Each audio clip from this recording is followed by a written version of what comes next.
चांगला प्रपंच, सुखी कुटुंब, प्रॉपर्टी, पैसा, मानपान या सगळ्या गोष्टींचा थाट असताना माणूस एका क्षणिक मोहामध्ये अडकतो आणि स्वतःचा विनाश ओढवून घेतो. गोविंद बर्गे यांच्या या कहाणीमधून हे स्पष्ट दिसतं की बाईच्या नादाला लागलं की माणूस आपलं भान विसरतो आणि आपलं सर्वस्व गमावतो. नर्तकी पूजाच्या प्रेमामध्ये आंधळेपणाने पैसा उधळणं, तिच्या धमक्यांना घाबरणं, यातून त्यांचा अंत जवळ आला होता. ही गोष्ट शिकवते की कितीही यश मिळालं तरी माणसाचा विवेक सुटता कामा नये. मोहाच्या मागे धावलं की आयुष्याचा रस्ता चुकतो आणि सगळं वाटोळं होतं. मंगळवार 9 सप्टेंबर सोलापूर जिल्ह्याच्या बार्शी तालुक्यामध्ये असलेल्या सासुरे गावात लोकांना आडबाजूला एक 4 व्हीलर दिसली. ही गाडी आपल्या गावातली नाही हे पाहता क्षणी लक्षात आल्याने लोक त्या गाडीजवळ गेले आणि त्यांना बसला धक्का, कारण त्यांना या गाडीमध्ये एक मृतदेह दिसला. आडबाजूला बाहेरच्या गावातली गाडी आणि त्यातही एका पुरुषाचा मृतदेह, ही गोष्ट चिंता वाढवणारी होती. लोकांनी लगेचच ही माहिती पोलीस पाटलांना दिली आणि पोलीस पाटलांनी वैराग पोलीस स्टेशनला. पोलीस घटनास्थळी आले तेव्हा हा मृतदेह ज्या व्यक्तीचा आहे ती व्यक्ती सोलापूरची नाहीये तर बीडमधली आहे असं स्पष्ट झालं आणि त्यानंतरच सुरू झाला तो तपास. हे प्रकरण नेमकं काय आहे याचे सगळे धागेदोरे हळूहळू समोर आले. जो मृतदेह गाडीमध्ये सापडला होता तो बीडच्या लुखामसला गावचे माजी उपसरपंच गोविंद बर्गे यांचा होता. पोलिसांच्या प्राथमिक अंदाजानुसार गोविंद यांनी आपल्या डोक्यात गोळी झाडत स्वतःला संपवलं, तर गोविंद यांच्या कुटुंबियांनी आरोप केला की गोविंद यांचा खून झालेला आहे. पण गोविंद यांच्या मृत्यूमागचं कारण हे तपासामध्ये समोर आलं. नर्तकी पूजा गायकवाड या नर्तिकेसाठी गोविंद यांनी स्वतःला का संपवलं? गोविंद आणि पूजाचे नेमके संबंध काय होते? सासुरे गावामधील गोविंद यांच्या सोबत नेमकं काय घडलं, या सगळ्या गोष्टी आजच्या व्हिडिओमधून आपण जाणून घेणार आहोत. 38 वर्षाची गोविंद बर्गे हे बीड जिल्ह्यामधल्या गेवराई तालुक्यातील लुखामसला गावचे माजी उपसरपंच. गोविंद हे जमीन खरेदी विक्रीचा व्यवसाय करायचे. राजकीय पार्श्वभूमी म्हणजे प्लॉटिंगचा व्यवसाय, यामुळे गोविंद यांच्याकडे तगडा पैसा होता. गोविंद बर्गे हे विवाहित असून त्यांचा एक मुलगा 6वीत शिकत होता आणि 9वीत शिकणारी एक मुलगी, असं त्यांचं 4 लोकांचं कुटुंब. गोविंद अनेक वेळा त्यांच्या मित्रासह कला केंद्रामध्ये जायचे. 1.5 वर्षापूर्वी ते थापडी तांडा कला केंद्रामध्ये गेले, ज्या ठिकाणी त्यांना एक नर्तकी दिसली. गोविंद यांना तिचा डान्स प्रचंड आवडला. नंतर काही दिवसांनी गोविंद यांनी आपल्या मित्रासह धाराशिवच्या पारगाव कला केंद्रामध्ये गेले. त्या ठिकाणी सुद्धा त्यांना तीच नर्तकी दिसली. यावेळी तिच्या डान्स सोबतच तिचं सौंदर्य सुद्धा गोविंद यांच्या नजरेमध्ये भरलं. त्या नर्तकीचं नाव पूजा गायकवाड. कार्यक्रम संपल्यावर गोविंद यांनी थांबून पूजाची भेट घेतली आणि तिला सांगितलं, आपल्याला तुझा डान्स प्रचंड आवडला. त्याच वेळी दोघांनी एकमेकांचे नंबर घेतले आणि मग सुरू झालं दोघांचं बोलणं. पूजा गायकवाड ही 21 वर्षाची डान्सर. सासुरे हे तिचं मूळ गाव. आता ही 21 वर्षाची पूजा मात्र सोशल मीडियावर सुद्धा चांगलीच ॲक्टिव्ह आणि फेमस होती. ती आपल्या डान्सचे रील टाकत असायची, त्यामुळे तिला प्रचंड लाईक्स येत असत. इंस्टाग्रामवर तिच्याबद्दल कमेंट करणारे, तिला मेसेज करणारे अनेक जण असले तरी तिचं रोजचं बोलणं व्हायचं ते गोविंद यांच्यासोबत. त्यानंतर गोविंद आणि पूजा या दोघांच्या ओळखीचं रूपांतर झालं हळूहळू प्रेमसंबंधात. ते एकमेकांशी बोलायचे, भेटायचे. तेव्हा आपल्याला काय हवंय हे पूजा सांगायची आणि गोविंद हे तिचे हट्ट लगेच पुरवायचे.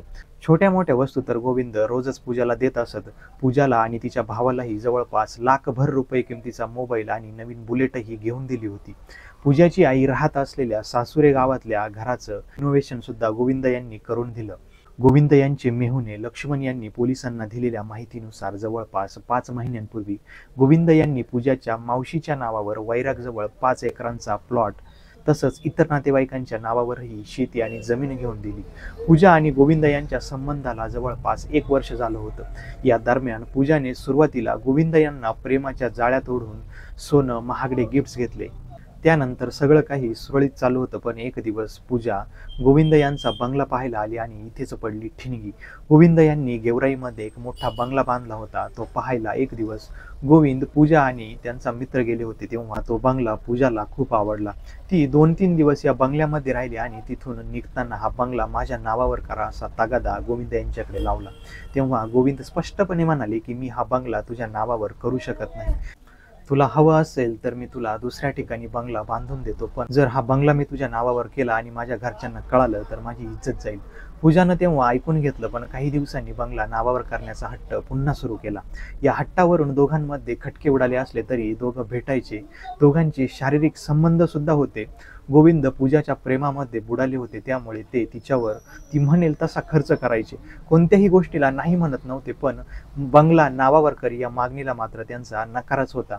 गोविंद ऐकत नाही हे बघून पूजाने काही दिवस त्यांच्याशी बोलणं सोडलं, पण नंतर काही दिवसांनी पुन्हा बोलणं चालू केलं.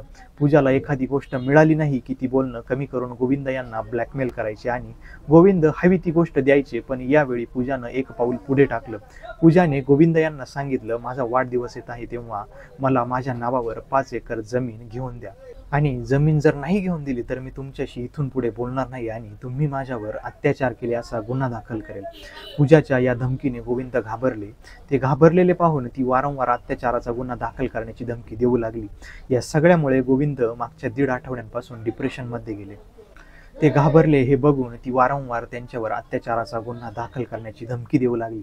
या सगळ्या गोष्टींमुळे गोविंद मागच्या 1.5 आठवड्यांपासून डिप्रेशनमध्ये गेले. पूजाच्या धमकीच्या भीतीने त्यांनी हळूहळू नातेवाईक आणि मित्रांशी बोलणं हे कमी केलं.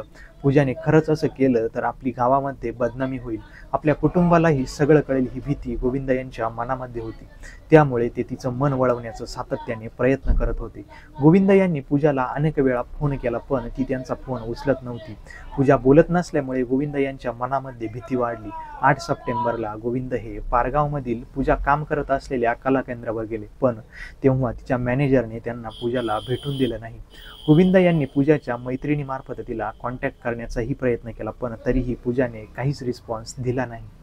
आठवडाभर मागे मागे करूनही पूजा काहीच प्रतिसाद देत नसल्यामुळे गोविंद यांनी थेट पूजाचं सासुरे गावातलं घर गाठलं. त्या ठिकाणी जाऊन तिला व्हिडिओ कॉल केला. तू बोलली नाहीस तर मी स्वतःला संपवेल अशी धमकी सुद्धा दिली, पण तरीही पूजा आपण बोलणार नाही यावरती ठाम राहिली. त्यानंतर या दोघांचं बोलणं झालं नाही आणि 9 सप्टेंबरला थेट गोविंद यांचा मृतदेह सापडला. तपासामध्ये पूजासोबतच्या त्यांच्या नात्याची लिंक लागली आणि हे सगळं प्रकरण उघडकीस आलं. आता पोलिसांच्या प्राथमिक तपासामध्ये पूजा बोलत नसल्याने गोविंद हे आधीच डिप्रेशनमध्ये होते, तर त्यातच तिच्याकडून सतत येणाऱ्या धमक्या, त्यामुळे त्यांनी स्वतःला संपवला असावा असा अंदाज व्यक्त केला जातोय. गोविंद ज्या गाडीमध्ये सासुरीला आले होते त्याच गाडीत त्यांचा मृतदेह सापडला. गावच्या पोलीस पाटलांनी वैराग पोलिसांना या घटनेची माहिती दिली. तिथले PI कुंदन गावडे आणि त्यांची टीम घटनास्थळी पोहोचली. ज्या घरासमोर गोविंद यांची गाडी होती त्या घरातल्या लोकांना पोलिसांनी बोलावलं. ते घर होतं पूजा गायकवाड यांचं. पूजाचा भाऊ प्रशांतने पोलिसांना हा मृतदेह गोविंद यांचा असल्याचं आणि त्यांचे आपल्या बहिणीसोबत प्रेमसंबंध असल्याचं सांगितलं. गोविंद यांचा मृतदेह गाडीच्या आत होता आणि गाडी ही आतून लॉक होती, त्यामुळे पोलिसांनी गोविंदच्या नातेवाईकांकडून दुसरी चावी मागून घेतली आणि गोविंद यांचा मृतदेह बाहेर काढला. पिस्तूलची गोळी गोविंद यांच्या कपाळातून आरपार गेलेली होती. कपड्यांवर रक्तांचे डाग होते. ज्या पिस्तूलने गोविंद यांनी स्वतःला संपवलं ती स्टेअरिंग व्हील मध्ये पडली होती. विदेशी बनावटीची पुंगळी ही तिथे सापडली. हे पिस्तूल विनापरवाना होतं आणि त्यात एकच गोळी होती, पण हे पिस्तूल नेमकं कोणाचं होतं त्याबद्दल आता शोध सुरू आहे अशी माहिती पोलिसांनी दिली आहे. प्राथमिक अंदाज हा स्वतःला संपवण्याचा असला तरी गोविंद यांच्या कुटुंबियांनी मात्र त्यांचा खून झाल्याचा आरोप केलेला आहे. त्यांचा मृतदेह ज्या अवस्थेमध्ये सापडला ते बघता हा खूनच आहे असा संशय त्यांच्या कुटुंबियांना. गोविंद यांचे मेहुणे लक्ष्मण चव्हाण यांच्या फिर्यादीवरून पोलिसांनी पूजा गायकवाडला ताब्यात घेतलेला आहे. पूजाने प्रेमसंबंधामध्ये फसवून गोविंद यांच्याकडून पैसे लुबाडले आणि त्यांच्या मृत्यूला कारणीभूत ठरली अशी फिर्याद लक्ष्मण यांनी दिली. त्यामुळे गोविंद यांनी स्वतःला संपवलं की खरंच त्यांचा खून करण्यात आला. या सगळ्यामध्ये पूजाचा काही रोल आहे का हे आता पोलिसांच्या तपासातून समोर येणारच आहे. तुम्हाला या सगळ्या प्रकरणाबद्दल नेमकं काय वाटतं? तुमच्या प्रतिक्रिया कमेंट बॉक्समध्ये नक्की कळवा आणि अशाच माहितीपूर्ण व्हिडिओसाठी आपल्या चॅनलला सबस्क्राईब करा. धन्यवाद.